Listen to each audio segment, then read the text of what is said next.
Guys আজকে চলে গেছি আমি অ্যাকোরিয়াম শপে গিয়ে আমার এই অ্যাঞ্জেল দুটি খুবই পছন্দ হয়, তাই আমি এই অ্যাঞ্জেল দুটি কিনে আনার পরে এটিকে আমি অ্যাগ্রিমেট করে রাখি আমার এই হাউসে।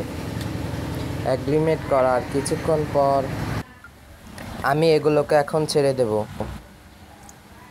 দেখেন গাইস সেগুলোকে কি সুন্দর লাগবে, এরা এখন চলে যাবে।